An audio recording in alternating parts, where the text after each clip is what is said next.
Hello guys, good morning sa inyo.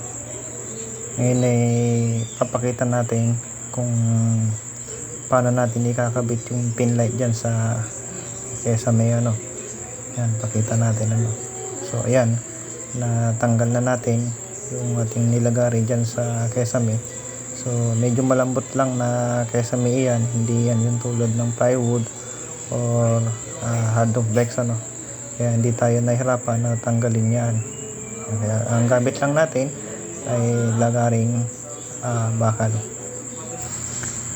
Napakainit guys, talagang tirik na tirik yung araw mga nasa alas 9 pa lang yan, napakantik na sikat ng araw So ngayon i-cut natin yan para hindi na tayo mahirap tanggalin yung electrical tape na inan natin dyan So ang gagawin natin dyan, ayan, meron tayong gamit ng plier para mas mabilis natin na ma-remove yung wire.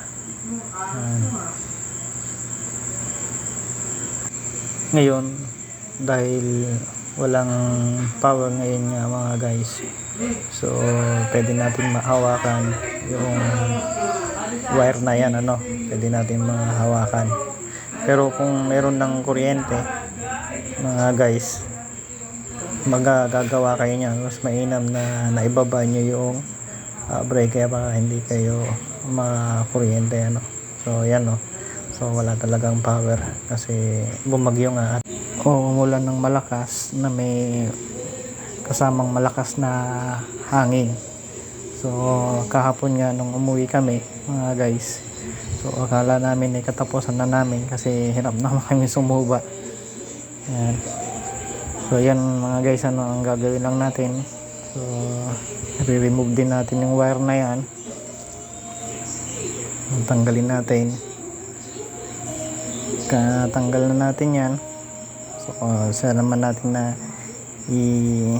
ikakabit dyan sa mga pinalitan natin na wire na nakaabang na yan So dahil walang kuryente nga, so pwede natin yan itap kahit na kamayin lang natin yan pero yun nga guys, pagka magkakabit kayo ng ganyang mga ilaw, so sure nyo na nakababa yung breaker nyo para mas mas safe. Ayan, para mas safe pero minsan ang ginagawa ko rin naman dyan, so kailangan hindi naka-open yung switch nyo, kasi pagka naka-open yung switch nyo, kusang iilaw na dyan yan, may kuryente yan. So ang ginagawa ko, nakapatay yung switch nya, kaya pwede na rin siya na mahawakan mo yan kahit hindi mo na ibaba yung breaker nya So ayan, ititepan natin mga guys tepan natin.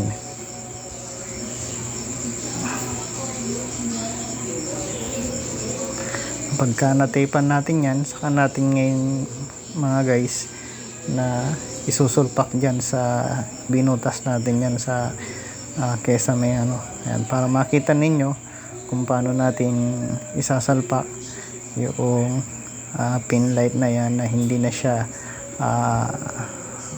malalaglag. Ayan, magi-stay na dyan yan kahit gaano mang katagal. Ayan, stay na siya dyan, hindi na yan naalis. Paano ba yung naka-stay na siya sa iyo. Ayan, hindi na siya makakawala. Ayan. So yan, ganyan lang gagawin natin.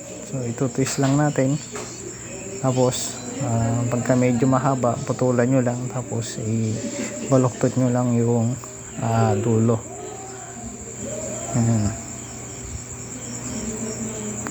Tapos pala mga guys, pagka magbubutas kayo niyan na paglalagyan ng kesame, i-make sure nyo rin na yung binutasan nyo sa una